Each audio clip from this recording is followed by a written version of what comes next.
الحمد لله رب العالمين والصلاة والسلام على سيد المرسلين وعلى آله وأصحابه أجمعين أما بعد فأعوذ بالله من الشيطان الرجيم بسم الله الرحمن الرحيم قال يا هارون ما منعك إذ رأيتهم ضلوا أن لا تتبعني قال يا ابن أم لا تأخذ بلحيتي ولا برأسي إني خشيت أن تقول فرقت بين بني إسرائيل ولم ترقب قولي صدق الله العظيم. درود شریف. اللهم صل على سيدنا مولانا محمد وعلى آل سيدنا مولانا محمد طب القلوب ودوائها وعافية الأبدان وشفائها ونور البصار وضيائها وآلہ صحابہ دائماً ابدا.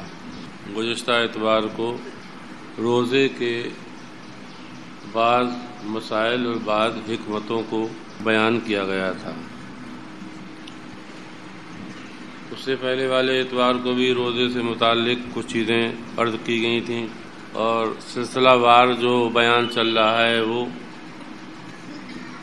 16ویں پارے کی سورہ طٰہٰ کا چل رہا ہے. سورہ طٰہٰ کا وہ حصہ بیان کیا جا رہا ہے جس میں فرعونیوں کی ہلاکت کے بعد بنی اسرائیل کے بیچ کچھ واقعات پیش آئے تھے. ان میں سے ایک واقعہ جو تھا وہ موسیٰ نبینا علیہ السلام اسرائیلیوں کی عرض پر گزارش پر اللہ تعالیٰ سے ہدایت کے لیے، عمل کے لیے، عبادت کے لیے، ریاضت کے لیے کچھ دستور، کچھ قانون چاہتے تھے. تو دستور، وہ قانون، وہ ہدایت نامہ، وہ پند نامہ لینے کے لیے موسیٰ علیہ السلام طور پر گئے تھے اور اللہ تعالیٰ نے فرمایا تھا کہ تم آؤ طور پر 30 روزے رکھ کر پھر میرے پاس آؤ، ہم تمہیں توریت دیں گے. یہ واقعہ بیان ہو چکا کہ 30 روزے کے بعد موسیٰ علیہ السلام تو روزے ایسے تھے موسیٰ علیہ السلام کے، ہمارے آپ کے روزوں کی طرح سے نہیں کہ صبح صادق کے وقت ہم نے کچھ کھا پی لیا اس کے بعد پھر افطاری کر لی غروب کے بعد، بلکہ وہ 30 روزے 30 دن نہ کھانے پینے کے، نہ 30 دن کھانا تھا، نہ 30 دن پینا تھا، نہ 30 دن سونا تھا. نہ 30 دن کھانا، نہ 30 دن پینا، نہ 30 دن سونا. یہاں پر میں ایک نقطہ آج بیان کرنا چاہتا ہوں تھوڑا سا روزے سے متعلق. ایک اکثر تو سمجھ لیں گے آپ میں، مجھے امید ہے کہ نہ 30 دن کھانا، نہ 30 دن پینا، نہ 30 دن سونا، پھر خدا بند قدوس سے ہم کلام ہونا اور اللہ تعالیٰ کا کلام لینا. تو اس بشر، اس انسان جو عناصر سے مرکب ہے، ہمارا اسٹرکچر، ہمارا ڈھانچہ، جو ہماری اصل ہے مٹی سے، پانی سے، جو جسم ہمارا کھانا بھی چاہتا ہے، سونا بھی چاہتا ہے. جسم کی فطرت ہے کہ اسے سونا ملے، جسم کی فطرت میں اسے کھانا ملے، جسم کی فطرت میں ہے، جسم کی طبعی تقاضے ہیں، یہ طبعیات سے ہے کہ اسے یہ کھانے پینے سونے ہی سے باقی سلامت رہے گا. بتانا آج ہم یہ چاہتے ہیں کہ اللہ تعالیٰ نے اس امت پر یہ 1 مہینے کے روزے جو فرض کیے، اس کی حکمت دقیقہ، باریک حکمت، جس پر رسائی یا جس تک رسائی خال خال بہت کم لوگوں کی ہو پاتی ہے. تو موسیٰ علیہ السلام 30 دن کا، گویا یہ بھی کہہ سکتے ہیں کہ 30 دن کا ایک روزہ تھا. ہمارا 12 14 ساڑھے 13 گھنٹے کا روزہ، اور وہاں 30 24 سے ضرب دیجئے تو کتنے گھنٹے کا روزہ ہو گیا؟ 14 گھنٹے میں منہ میں بو آنے لگتی ہے. معدے کی یہ خاصیت ہے، معدے میں جب کھانا پانی نہ جائے تو ایک تعفن پیدا ہوتا ہے معدے کے اندر سے، وہ تعفن منہ پہ آتا ہے، اسے ہم بدبو محسوس کرتے ہیں. گزشتہ اتوار کو ہم نے حدیث سے ثابت کیا، بتایا تھا خلوف، عربی میں اس کو کہتے ہیں خلوف کہ اللہ تعالیٰ کے پیارے حبیب نے فرمایا وہ خلوف، غور کریے، وہ خلوف بدبو، ہمارے محاورے میں سے بدبو ہی کہا جائے گا. تو اللہ تعالیٰ نے فرمایا وہ بدبو مجھے مشک سے بہتر، میرے نزدیک کستوری سے افضل ہے. یعنی وہ خوشبو کستوری بھی نہیں ہو سکتی جو روزدار کے منہ سے تعفن کے بعد بدبو آتی ہے. تو یہ حال موسیٰ علیہ السلام سے سوچا کہ بھئی اللہ تعالیٰ سے کلام کرنے جا رہے ہیں تو منہ میں جو تعفن پیدا ہو گیا، لاؤ مسواک کر لیں. مسواک کرنا تھا، وہ بو جاتی رہی، تو اللہ تعالیٰ نا وہی بو لے کے آؤ یہاں. تو پھر 10 روزے اور رکھے، 40 ہو گئے. میقات، اسی کو بولتے ہیں میقات، اسی کو بولتے ہیں چلہ، یا اسی کو بولتے ہیں 40واں. اولیاء اکرام، صوفیاء اکرام اپنی خانقاہوں میں اپنے مریدوں کو جو چلہ کراتے، وہ چلہ اسی سے ماخوذ ہے. ترک دنیا، چلہ کا مطلب اہل و عیال سے دور ہو جانا. ہمارے آپ کے نبی نے بھی غار حرا میں بہت چلے کیے ہیں. قرآن کریم وحی الہی، پہلی وحی آنے سے پہلے آپ نے 6 مہینے چلے کیے.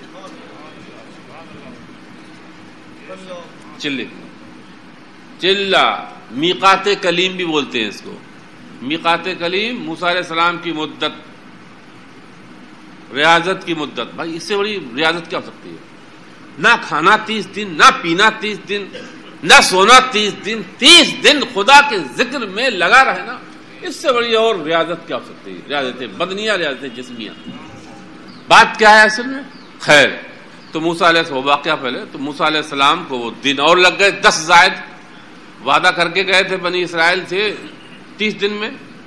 ادھر وہ موسیٰ سامری نام کا ایک منافق ان کی قوم میں تھا، وہ موقع کی تلاش میں تھا.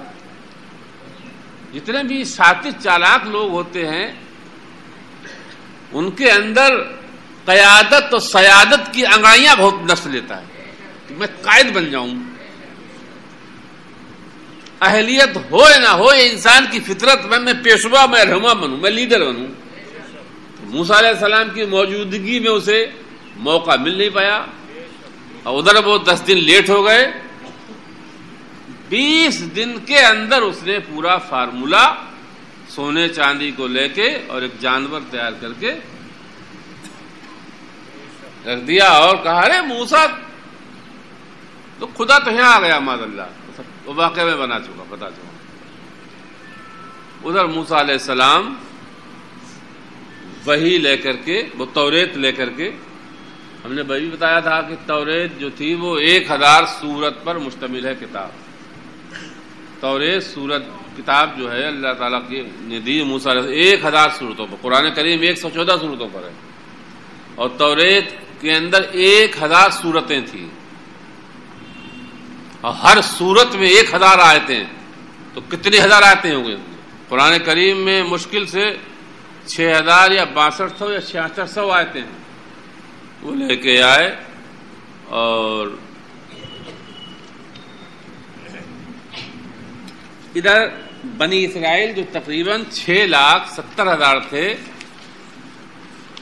20,000 مشکل سے بچے اور 6,50,000 اس فتنے میں مبتلا ہو گئے. ربی انہم لما قالوا یتزلهم ہارون فی 12,000 وهو الذین لم یعبدوا العجل فلما رجع موسیٰ وسمع الصیحہ وكانوا يرقصون حول العجل قال للسبعین الذین كانوا معه هذا صوت الفتنہ. اللہ اکبر.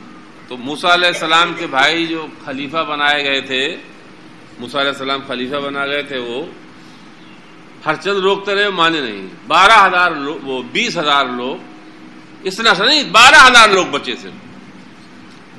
6,58,000 لوگ اس فتنے میں مبتلا ہو گئے. 12,000 لوگ بچے. جو اس فتنے سے محفوظ رہے. موسیٰ علیہ السلام لوٹ کے آ رہے تھے تو وہ جو تھے سب وہی اسی جانور کے پاس ناچ رہے تھے, کود رہے تھے, ڈھول ڈنکڑ بجا رہے تھے. آپ دیکھتے رہتے روزانہ کیا ہوتا ہے.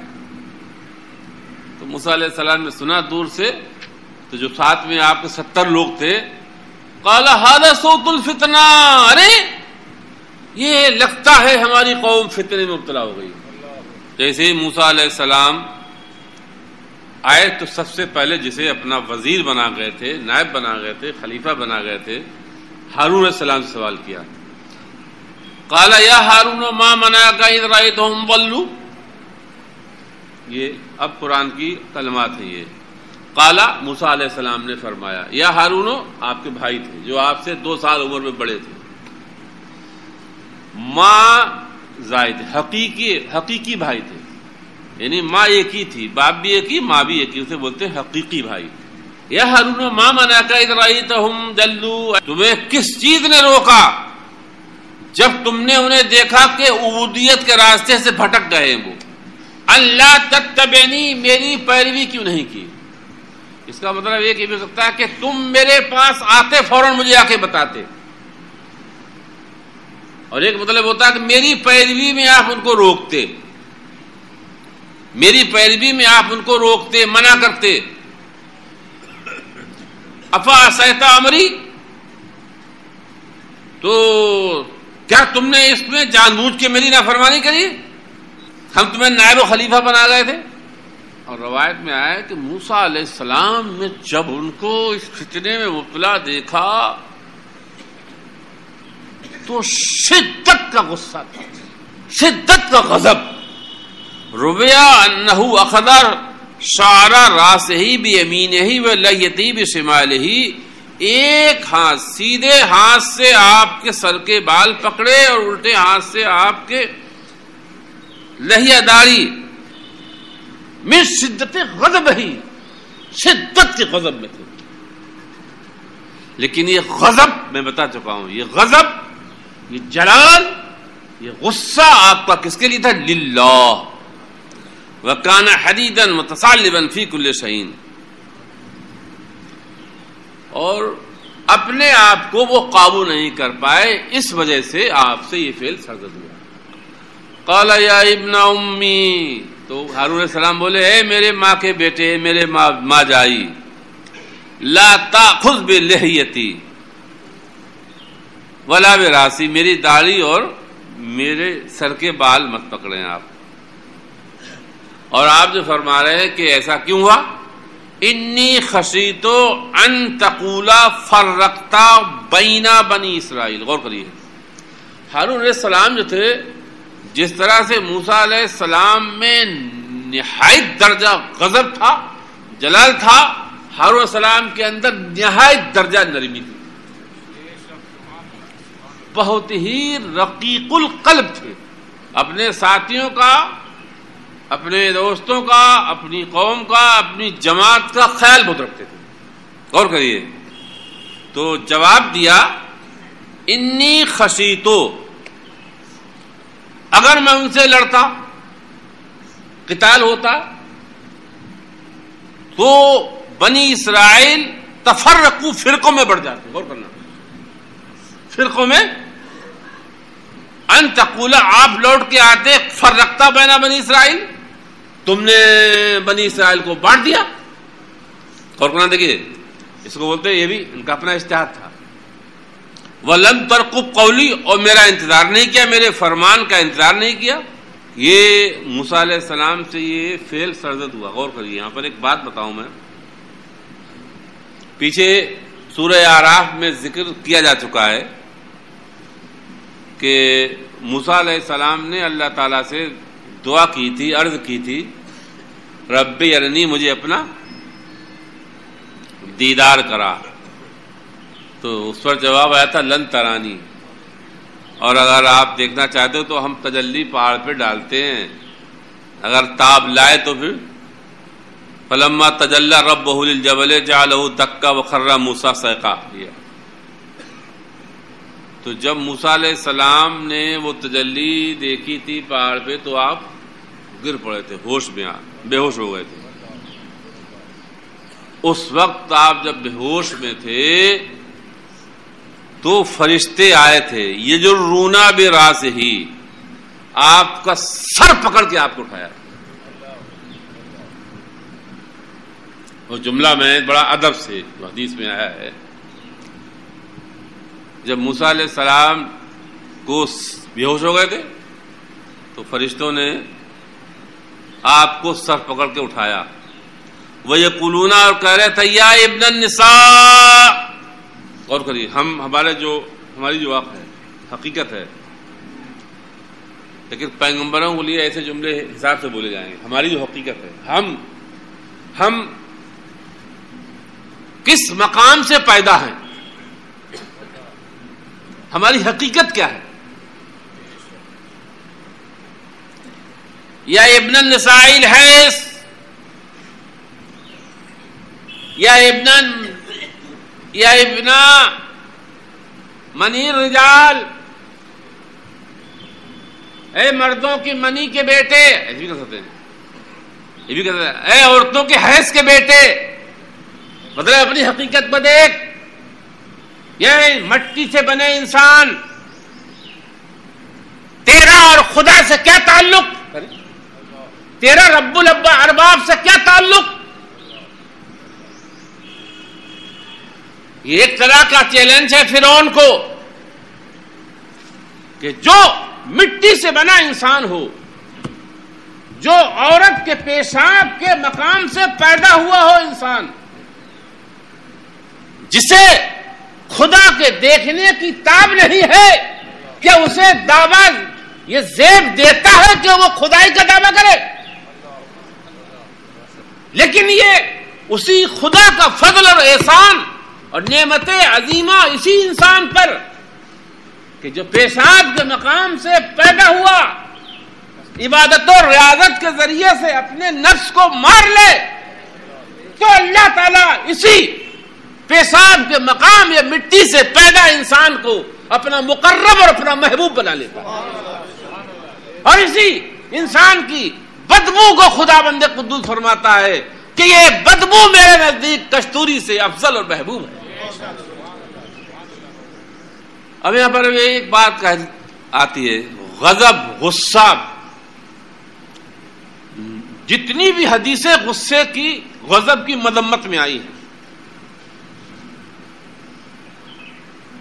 وہ سب کی سب لے نفس سے ہی ہیں. انسان جب غصہ اپنے نفس کے لیے کرے تو بہت برا ہے. مولا علی رضی اللہ تعالیٰ عنہ فرماتے ہیں احسن القلوب محبت القلوب. انسان کا حلیم ہونا، صابر ہونا، اپنے نفس کے لیے صبر کرنا، لوگ اس کی برائی کریں، لوگ اس کے کیچڑ بینیں، وہ رقیق ہو، حلیم ہو، یہ سب سے بہتر خزانہ ہے اس کے لیے دنیا میں. ہر دولت سے بہتر دولت ہے اس کی.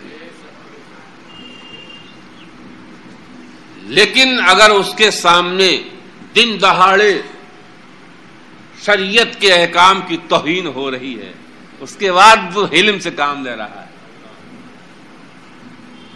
اپنی طاقت بھر اپنے گھر میں نہیں بول رہا ہے، اپنی اولاد اپنی بیوی سے نہیں بول رہا ہے، تو یہ حلم نہیں ہے. یا تو مداہنت ہے، اس کی بھی مذمت آئی ہے، یا نفاق ہے، اس کی تو بہت ہی مذمت آئی. ہمارے نبی، ہمارے آپ کے نبی، اللہ پاک کے پیارے حبیب ہمیشہ حلم اور رفق کے بیچ رہے، اپنے رفقا کا، اپنے صحابہ کا خیال کیا. دیکھیے، صحابہ کا خیال کرنا، اپنے ساتھیوں کا خیال کرنا، اپنے بچوں کا خیال کرنا، اپنے متعلقین کا خیال کرنا. میں ایک جزیے کے تحت سمجھاؤں اسلام میں کتنا مطلوب ہے. دوسرا پارہ ہے، اس رکوع کی بات ہے جس رکوع میں روزے کا بیان ہے، جس میں بیان کیا گیا من کانا منکم علی سفرن، تم میں سے اگر کوئی روزے سفر میں ہو، تم میں سے کوئی اگر روزے میں سفر سے کوئی آدمی سفر میں ہو تو اسے، اور سفر میں اس طور پر ہو سفر شرعی ہو، سفر شرعی ہو، کہ اپنے گھر سے 92 کلومیٹر دوری کے ارادے سے وہ نکلے تو اور وہ جس دن صبح صادق سے پہلے نکل جائے تو اس دن کا روزہ نہ رکھنے کی اسے اجازت ہے اور بعد میں دوسرے پھر رکھ لے، اس کو پورا کر لے. اس میں بھی ہے ان تصوموا خیر لکم، لیکن روزہ نہ رکھنے سے رکھنا بہتر ہے. یہ ہے قرآن کی آیت. مگر یہاں پر ایک اور تھا، آدمی کے ساتھ 4 لوگ ہیں یا 5 لوگ ہیں، ایک آدمی اس میں طاقت پا رہا ہے، روزہ رکھ سکتا ہے، تو اس کے لیے افضل یہی کہ وہ روزہ رکھے. لیکن اس کے روزہ رکھنے سے جو اور 5 لوگ 4 لوگ ہیں روزہ رکھنے میں مشقت میں پڑ جائیں گے اور نہیں رکھتے ہیں تو وہ شرمندہ ہوگا، 4 لوگ شرمندہ ہوں گے اس کے روزے کی وجہ سے. تو اب اس صورت میں اس ایک کو بھی روزہ نہ رکھنا افضل ہے.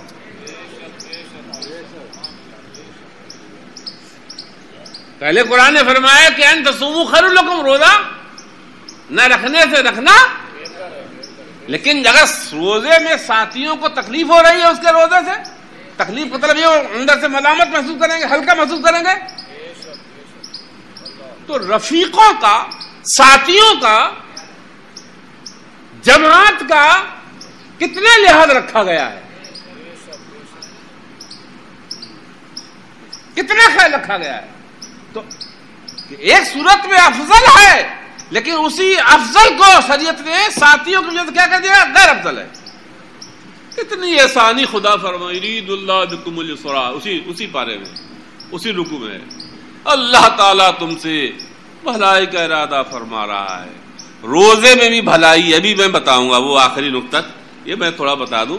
روزے میں بھی بھلائی ہے، یہ روزے کا حکم جو دیا گیا ہے اس میں بھی بہت بھلائی ہے. اللہ اکبر. تو حلم جو ہے وہ بڑی چیز ہے. روایتوں میں آیا ہے بنی اسرائیل جو تھے وہ ہارون علیہ السلام سے زیادہ محبت کرتے تھے آپ کے حلم اور رفق کی بنا پر. اور ہمارے آپ کے نبی کی تو شان ہی عظیم ہے کہ اللہ تعالیٰ نے آپ کے 2 وصف قرآن بیان فرمایا، آپ کے حلم اور آپ کے رفق کے. لقد جاءکم رسول من انفسکم عزیز علیہ ما عنتم حریص علیکم بالمؤمنین رؤوف الرحیم.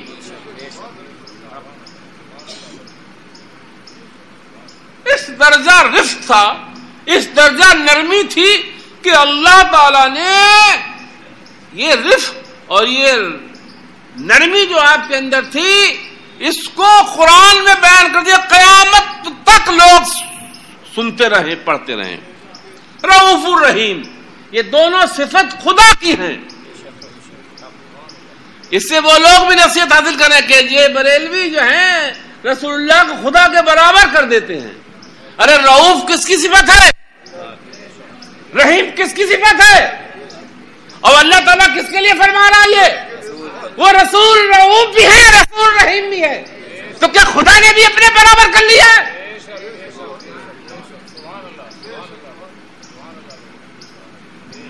اللہ تعالیٰ کے 99 نام ہمارے گھروں میں بچے پڑھتے یاد کرتے ہیں. وہ 99 ناموں میں رؤوف بھی خدا کا نام ہے اور رحیم بھی خدا کا نام ہے. رؤوف خدا کا نام ہے، رحیم خدا کا نام ہے. اسی وصف کو، اپنے نام کو اللہ تعالیٰ نے کس کے لیے، کس کو عطا کر دیا؟ رؤوف الرحیم. عزیز علیہ ما عنتم حریص علیکم بالمؤمنین رؤوف الرحیم. مومنین پر رحیم بھی ہے، رؤوف بھی ہے. کوئی وصف، پھر سنیے یہ بڑی جہالت ہے، گمراہ کرتے ہیں لوگوں کو. خدائی وصف،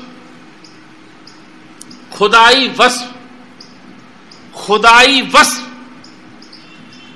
کسی بشر میں آ جائے، خدائی صفت، خدائی خلق، خدائی کمال کسی انسان میں آ جائے تو اس کا مطلب یہ نہیں کہ وہ انسان خدا کے برابر ہو گیا.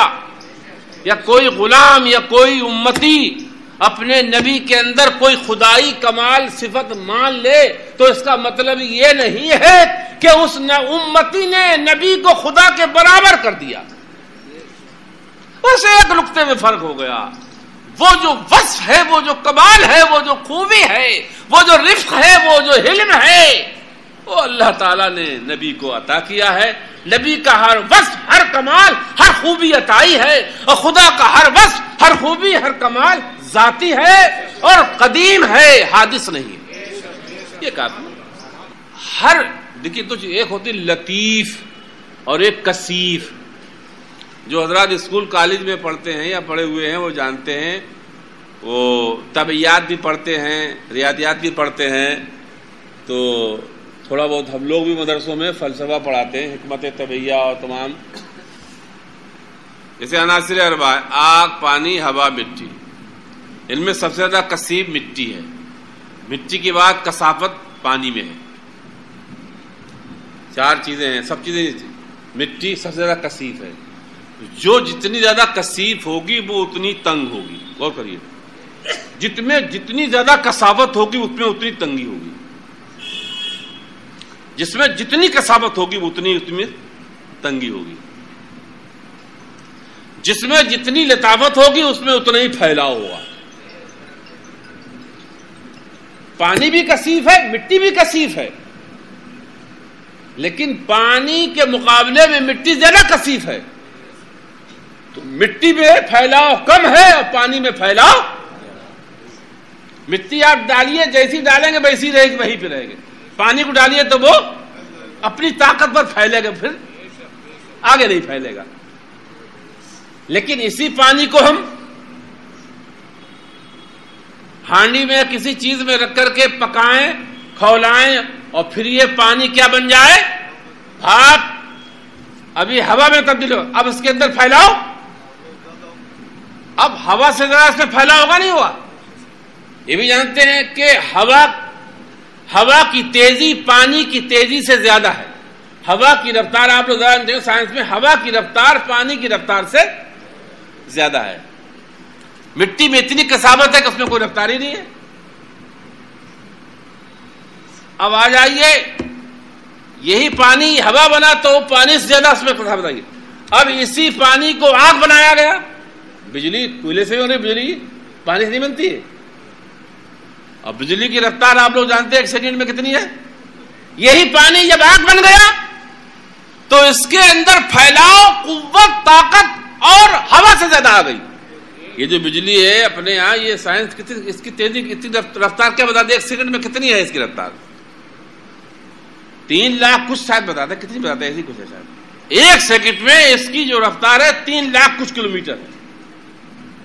یہ بجلی پانی سے تو بنی ہے. حقیقت تو اس کی پانی ہے.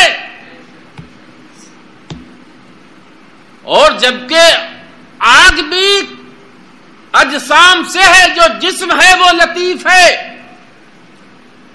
وہ جسم جو ہے وہ کثیف ہے، اور جسم میں جو روح ڈالی گئی ہے یہ لطیف ہے، الطف ہے، الطف اللطائف ہے. جسم ہمارا جو ہے وہ زمین کی چیز ہے، اور اس میں جو روح ہے وہ عالم اعلیٰ عالم بالا کی چیز ہے. یہ من امر ربی، خدا کا حکم ہے. روح کا پنجرا جسم ہے، لیکن اس جسم کے پنجرے کو اللہ اپنا قرب عطا کرنا چاہتا ہے، اور جسم کی طبیعت میں یہ ہے نہیں کہ پرواز کر سکے. روح پنجرے میں آ گئی تو وہ بھی نہیں کر پا رہی ہے، تو وہ بھی نہیں کر پا رہی ہے. اللہ تعالیٰ نے انسان کو روزے کا حکم دیا. اللہ تعالیٰ انسان کو روزے کے ذریعے سے اپنے آپ کو کھانے سے روک لے، اپنے آپ کو پینے سے روک لے. سونا کم ہو، پینا کم ہو، کھانا کم ہو. جتنا سونا کم ہوگا، جتنا پینا کم ہوگا، جتنا سونا کم ہوگا، اتنی روح کے اندر پرواز اور تیزی بڑھتی جائے گی. جتنا سونا زیادہ ہوگا، آپ دیکھ لیجئے، آپ دن میں ایک دن 5 گھنٹے سوئیں، ایک دن 11 گھنٹے سوئیں. 11 گھنٹے جس دن سو لیں، دن بھر کیسے رہیں گے آپ؟ لاکھوں انگڑائی جمائی. لاکھوں انگڑائی جمائی، اور جو وہ صبح سحر کے وقت اٹھ جاتے ہیں، عشاء کے بعد سو جاتے ہیں، صبح سحر کے وقت اٹھ جاتے ہیں، 2 گانا خدا کی بارگاہ میں ادا کر لیتے ہیں اور پھر ذکر میں لگے رہتے ہیں، دن بھر حساس بساس اور بالکل چست چوبنگ رہتے ہیں، یہ اسی کا نتیجہ ہے، یہ اسی کی دین ہے۔ تو یہ روزہ جو ہم 1 مہینے کے رکھتے ہیں، اللہ تعالیٰ نے ہمیں جسم دیا ہے، ہم جسم سے عناصر اربعہ سے مرکب ہیں، قدرت چاہتی ہے، اللہ تعالیٰ چاہتا ہے کہ انسان کو ہم جسم کی کثافت سے نکال کر روح کی لطافت کی طرف لائیں۔ اسی لیے پہلے زمانے میں جب مرشدین ہوتے تھے، پیر لوگ ہوتے تھے، مشائخ ہوتے تھے، ان کے پاس لوگ مرید ہونے کے لیے آتے تھے تو وہ اپنے آنے والے شخص کی طبیعت اور مزاج کا اندازہ لگاتے تھے۔ اگر دیکھتے تھے کہ اس کے اندر کھانے کا مادہ زیادہ ہے، سونے کا مادہ زیادہ ہے، تو کہتے تھے تم روزے رکھو 40 دن پہلے، تو اسے روزہ رکھنے کا حکم دیتے تھے تاکہ تمہاری کثافت تو جائے۔ اگر کسی کے اندر پایا دیکھا کہ تکبر زیادہ ہے تو فرمایا جاؤ تم باورچی خانے میں صفائی کرو جا کر کے، کسی سے فرمایا جاؤ تم جنگل سے لکڑیاں لاؤ، کسی سے فرمایا جاؤ تم بازار میں بھیک مانگو، چونکہ وہ باطن دیکھتے ہیں، باطن کو صاف کرنا چاہتے، وہ ظاہر نہیں دیکھتے تھے، وہ جیب نہیں دیکھتے تھے، وہ کوٹھی نہیں دیکھتے تھے، وہ مالداری نہیں دیکھتے تھے۔ وہ مریدوں سے غوث اعظم رضی اللہ تعالیٰ عنہ فرماتے ہیں، تربیت مریدین میں جناب فرماتے ہیں شیخ کو چاہیے کہ مرید کی تربیت اپنے نفس کے لیے نہ کرے، یا مرید کو اپنی بیعت میں اپنے انتفاع، اپنے فائدے کے لیے قبول نہ کرے کہ مالدار ہے اس سے ہمیں مالی فائدہ ہوگا، یہ جسیم اور لحیم شہیم طاقتور ہے، یہ میری خدمت کرے گا، نہ نہ نہ، صرف اسے خدا کی طرف سے خدا کا ہدیہ جان کر اس کی اصلاح کے لیے اس کو خدا تک پہنچانے کی نیت سے مرید کرے، اپنا حلقہ بڑھانے کے لیے نہ مرید کرے۔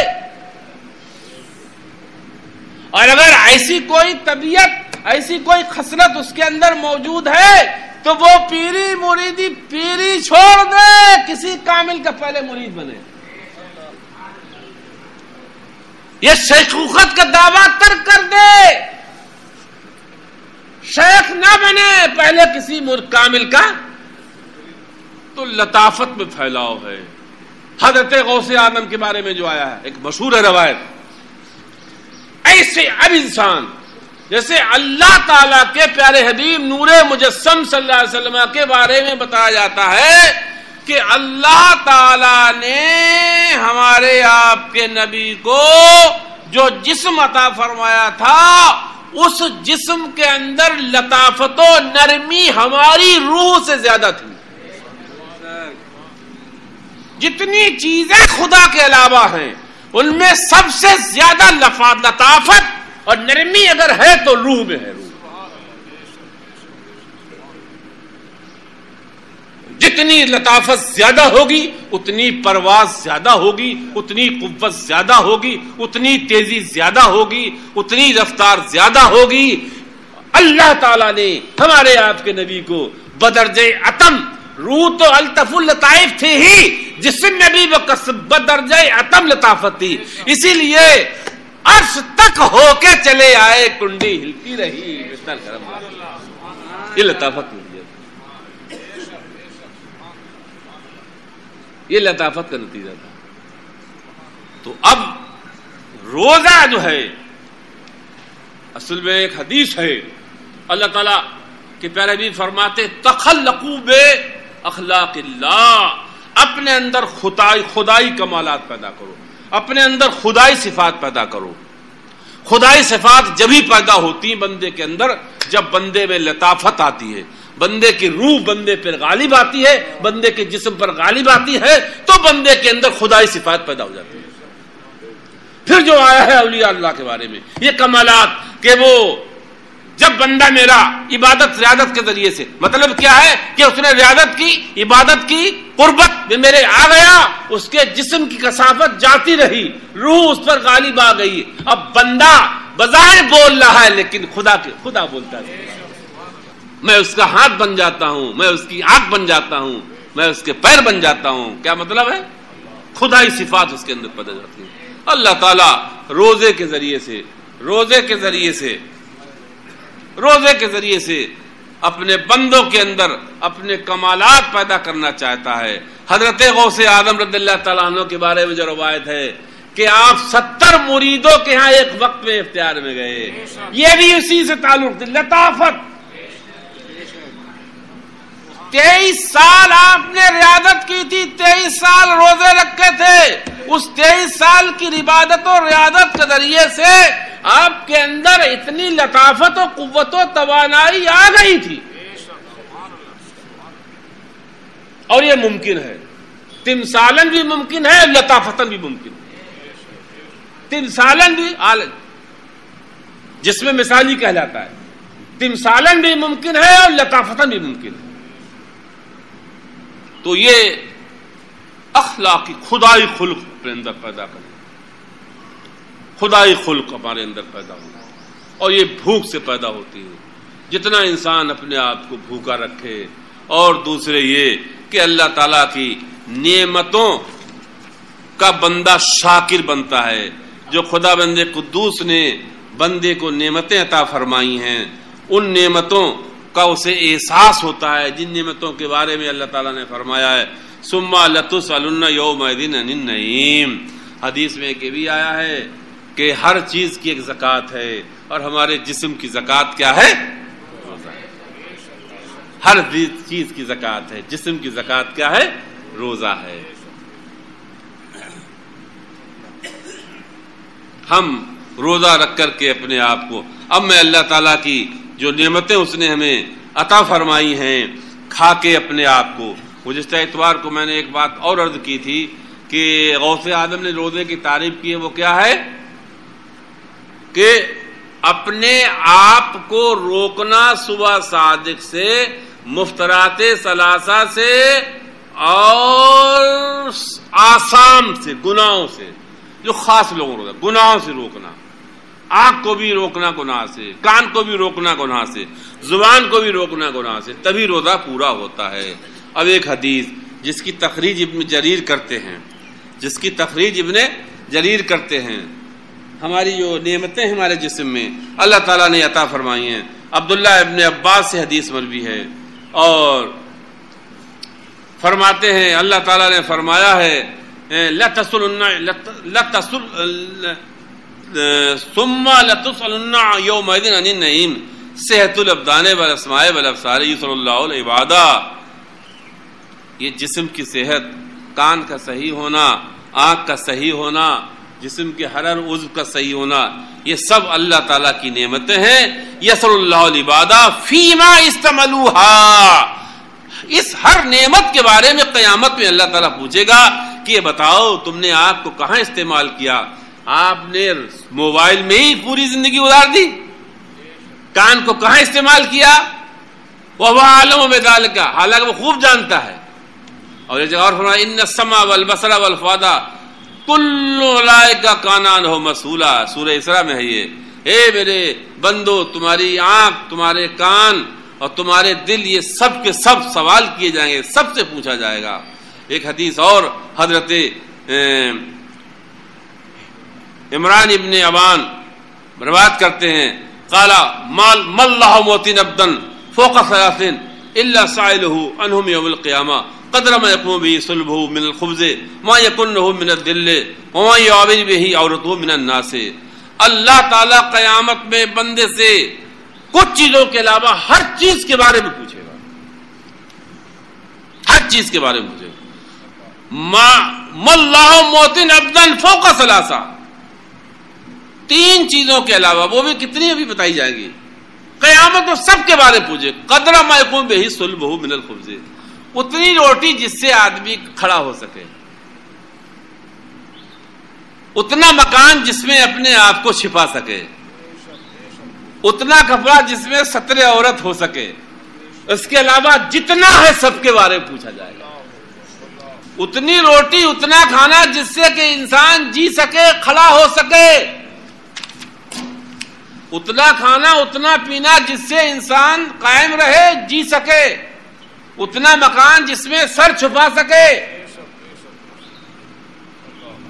جن بزرگوں نے مولا علی کا مکان کوفے میں دیکھا تھا تو کتنا اونچا تھا، صرف اس چھت میں سر لگتا تھا۔ مولا علی جس مکان میں رہتے تھے اس مکان کہاں سے کہاں پہنچ گئی دنیا۔ جو اپنے آپ کو حرم کے پاسبان بنتے ہیں، دیکھو کیا کیا کیا قائم کر رہے ہیں۔ پاسبان حرم کے مدعی ہے پوری دنیا میں، کیسے کیسے شہر بنائے جا رہے ہیں،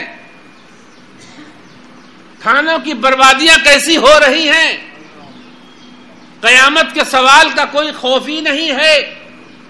نبی پاک کیا فرما رہے ہیں؟ مَلَّهُ مُوتٍ عَبْدًا فَوْقَ ثَلَاثٍ إِلَّا سَائِلَهُ مِنْهُ عَنْهُ يَوْمَ الْقِيَامَةِ۔ تین چیزوں کے علاوہ جتنی چیزیں خدا نے دی ہیں جس کو، سب سے پوچھے گا خدا۔ قربان جائیے، لیکن روزے کے دنوں میں جو چاہیں کھائیں آپ، افطار میں جیسا چاہیں ویسا کھائیں، سوال نہیں، سحری میں جو کھائیں جیسا کھائیں، سوال نہیں۔ اس کے علاوہ آپ اتنا جس سے کہ آپ جی سکیں، اس کے بارے میں نہیں پوچھا جائے گا۔ ادھر خدا نے بھوکا رہنے کا حکم بھی دیا ہے، بھوکے رہیے خدا کے لیے، پیاسے رہیے خدا کے لیے، لیکن سحری میں جو لذیذ کھائیں گے، افطاری میں جو لذیذ کھائیں گے، اس کا سوال، کیونکہ خدا کے لیے بھوکا رہنے کے بعد کھا رہے ہیں۔ سحری کھانا اس لیے سنت ہے، جس طرح سے قیلولہ کرنا تہجد پڑھنے والے کے لیے سنت ہے۔ اگر وہ دوپہر میں نہیں سوئے گا تو رات میں قیام نہیں کر پائے گا، اس لیے اس کے لیے دوپہر میں قیلولہ سنت ہے۔ سحری کھانا بھی روزے میں اس لیے سنت ہے، اگر کچھ نہیں کھائے گا تو دن بھر بھوکا نہیں رہ پائے گا، قائم نہیں رہ پائے گا۔ اللہ تعالیٰ کے پیارے حبیب نے اس سحری کو اپنی سنت بتا دیا، سنت ہے میری۔ اور ہمارے آپ کے نبی کے جسم کی لطافت کا عالم کیا تھا تو آپ سب جانتے ہیں کہ 100 وصال رکھتے تھے، روزے پہ روزہ رکھتے تھے۔ صحابہ نے دیکھا، پیروی کری، گس آنے لگے، گرنے لگے، تو سرکار نے فرمایا تم میں میری طرح کون ہے؟ ایک حدیث میں اور آپ کو انہی نعمتوں کے بارے میں، اللہ اکبر، اس کی تخریج امام احمد نے اپنی کتاب زہد میں کی، عثمان ابن عفان سے، فرماتے ہیں ان رسول اللہ قال کل شیء سوى ذل بیت وجلف القفز والصوم والی عورتہ والماء ما فضلا۔ تین چیزوں کے علاوہ اللہ تعالیٰ بس ایک ایسا گھر جس میں سایہ ہو اور روٹی کے ٹکڑے اور اتنا کپڑا جس سے عورت شرمگاہ چھتے، والماء ما فضلا، اور پانی، بس اس کے علاوہ ابن آدم سے ہر ایک کے بارے میں پوچھا جائے گا۔ اللہ اکبر، اللہ اکبر۔ ایک حدیث اور حضرت عبد ابن حمید اکرمہ سے فرماتے مر عمر ابن خطاب برجل مبتلین، اللہ اکبر، اللہ اکبر۔ عمر ابن خطاب گزرے ایک ایسے شخص کے پاس سے جو جذام کی بیماری میں مبتلا تھا، اندھا بھی تھا، بہرا بھی تھا۔ لوگ کہتے ہیں ہمارے پاس نعمتیں نہیں ہو رہی، ایک ایسے شخص کے پاس سے گزرے جو جذام کی بیماری میں مبتلا تھا اور اندھا بھی تھا اور بہرا بھی تھا۔ فقال لمن معه هل ترون في هذا من نعم الله شيئا؟ اللہ اکبر۔ تو فاروق اعظم نے فرمایا ہے بھائی بتاؤ، یہ جذامی ہے، یہ اندھا ہے، عامہ ہے، اصم بہرا ہے، یہ تم لوگ اس کے اندر خدا کی نعمتیں کوئی دیکھتے ہو تو قل اللہ، یہ تو خدا کی نعمتوں سے محروم ہے۔ اور کوئی طرح اب بظاہر آدمی جو دیکھتا تو یہ کہے گا بھائی اندھے کے پاس کوئی کیا نعمت ہے؟ بہرا بھی ہے، اندھا بھی ہے، جذامی بھی ہے، جذامی سے لوگ گھن کرتے ہیں۔ اللہ اکبر، جنہیں احساس ہے وہ جانتے ہیں۔ قالا بلا، ارے تمہیں احساس نہیں ہے، تمہیں شعور نہیں ہے؟ بلا الا ترونہ یبولو ویاتس فلا یاتسرو ویلتوی یخرجو بولو سہلا فہذین نعمت من اللہ تعالی. فرمایا ارے اندھی تو ہے، بہرائی تو ہے، جزامی تو ہے، پانی پی رہا نہیں پی رہا ہے، کھانا کھا رہا ہی نہیں کھا رہا ہے، کھانا ہضم ہو رہا ہے، پیشاب کر رہا ہے، پیشاب رک جائے تو کس مشقت میں چلا جائے گا، کھانا ہضم نہ ہو تو پیٹ کہاں جائے گا؟ یہ خدا کی نعمتیں نہیں ہیں؟ اللہ تعالیٰ محفوظ رکھے. انسان کا ذرا پیشاب رک جائے تو کہاں سے کہاں پہنچ جاتا ہے، ذرا سے دیر. حضرت عبداللہ بن مسعود سے ابن ابو شیبہ روایت کرتے ہیں، عبداللہ بن مسعود رضی اللہ تعالیٰ عنہ فرماتے یرد الناس یوم القیامہ علی ثلاث دوابین. قیامت میں جب سب جمع کیے جائیں گے تو ہر انسان کے ساتھ 3 فائلیں آئیں گی. ہر انسان کے ساتھ 3 فائلیں آئیں گی. 3 فائلیں آئیں گی. ایک فائل ہوگی اس کے حسنات کی، نیکیوں کی، ایک فائل ہوگی سیئات گناہوں کی، اور ایک فائل ہوگی خدا کی نعمتوں کی. ہر آدمی کے ساتھ 3 فائلیں ہوں گی. تراویحیں کتنی تھیں، روزے کتنے تھے، تلاوتیں کتنی تھیں، تسبیحات کتنی تھیں، استغفار کتنی ہیں، ذکر کتنے ہیں، قرآن کے درس میں آپ نے کہاں کہاں شرکت کی، حدیث کے درس میں آپ نے کہاں کہاں شرکت کی، سب نیکیاں ہوں گی. رمضان میں کس کو صدقہ دیا، کس کو افطار کرایا، سب نیکیاں. ایک ہوگا دیوان الحسنات، ایک ہوگا دیوان السیئات، اور ایک ہوگا دیوان النعمت ہائے خدا، دیوان نعمت ہائے خدا، اللہ تعالی کی نعمتوں کی فائل. 3 دیوان، 3 فائلیں آئیں گی ساتھ. عبداللہ ابن مسعود روایت کر رہے ہیں حدیث کو. یعرض الناس یوم القیامہ علی ثلاث دوابین، سارے انسانوں کو پیش کیا جائے گا خدا کی عدالت میں 3 فائلوں کے ساتھ. آپ جانتے ہو کہ دنیا کی کچہری میں فائل جاتی تھی، فائل.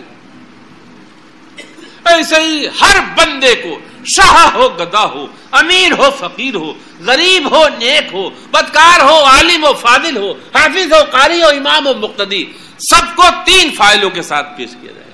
دیوان فی الحسنات والدیوان فی النعیم والدیوان فی السیئات فیقابل دیوان الحسنات بھی دیوان النعیم. تو جو اس کی نیکیوں کی فائل ہے اس کا تقابل کیا جائے گا نعمتوں کی فائل سے. آپ نے نماز پڑھی تھی تو یہ صحت کے بدلے مائنس، یہ صحت کے بدلے. آپ نے روزہ رکھا تھا، یہ بھی جسم کے بدلے مائنس، جسم صحیح سالم رہا. آپ نے حج کیا مال کے بدلے، مال بڑی نعمت تھی، مائنس. کتنی نیکیاں پیش کریں گے؟ نماز پیش کریں گے، جسم ہے، عقل ہے، شعور ہے، قوت سماعت ہے، قوت عقلہ ہے، قوت مدرکہ ہے، قوت سامعہ ہے، قوت لامسہ ہے، ہزاروں قوتیں ہیں، قوت حافظہ ہے، قوت فہمیہ ہے. یہ سب قوتیں ہمارے جسم میں خدا کی عطیہ، خدا کی نعمتیں ہیں. قوت عقلہ نہ ہوتی جانوروں کی طرح مارے پھرتے. بہرے ہوتے تو کیا حال ہوتا، اندھے ہوتے تو کیا حال ہوتا.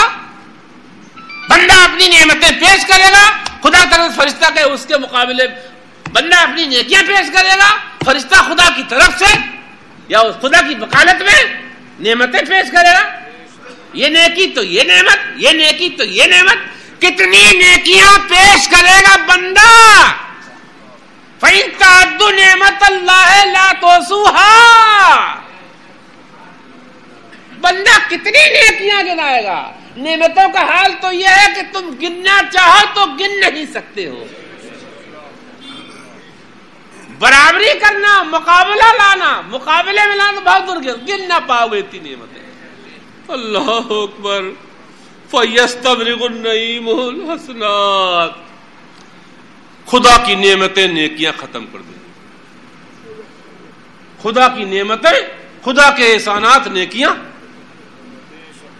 نیکیاں ختم ہو جائیں گی. پوری زندگی قیام اللیل رہا ہو، پوری زندگی صائم الدہر رہا ہو،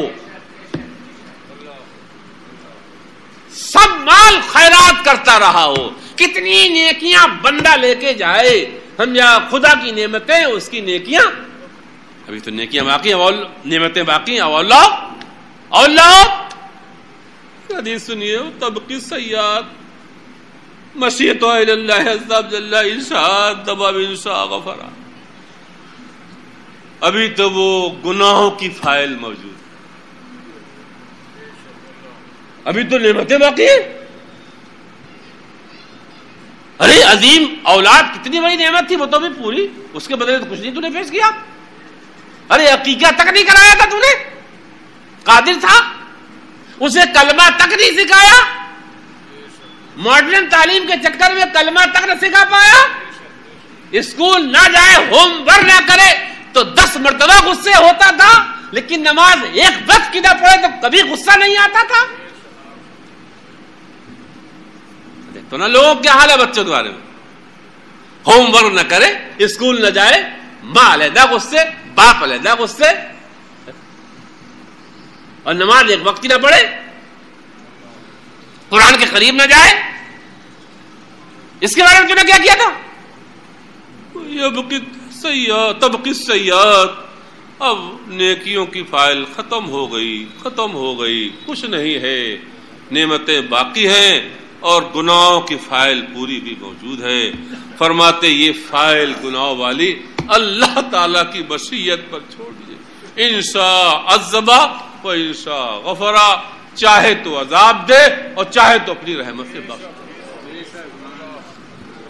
کچھ بھی کرو، جتنی چاہو اتنی نیکیاں کر لو، لیکن آخر میں یہی کہنا پڑے گا اس کی بارگاہ میں، اے میرے مولا، جیسی تیری شان ہے، جیسا تو عالی شان ہے، جیسی تیری ذات علیم الشان ہے، تیری عظیم ذات تک میری قوت عقل کی پرواز نہیں پہنچ سکتی ہے. ہم کتنی ہی تسبیحاں بیان کر پڑھیں لیکن تیری پاکی بیان نہیں کر سکتے ہیں، کتنے ہی اللہ اکبر پڑھیں لیکن تیری ذات کی کبریائی بیان نہیں کر سکتے ہیں، کتنے ہی الحمدو پڑھیں لیکن تیری ذات کو ہم سرا نہیں سکتے. یہ شان صرف خدا کی مخلوق میں اللہ تعالیٰ کے پیارے حبیب جانتے تھے، اس لیے رات بھر قیام کرنے کے باوجود پیر سوج جاتے تھے، آخر میں یہی کہتے تھے، ماں عبدنا حق کا عبادت، اے میرے معبود، جیسی تیری عبادت کرنا چاہیے تھی ویسی عبادت میں کر. یہ تھا شکر نعمت، یہ تھا شکر نعمت. نماز بھی شکر نعمت ہے، روزہ بھی شکر نعمت ہے، صدقات و خیرات بھی شکر نعمت ہے. استغفر اللہ ربی من کل ذنب واتوب الیہ.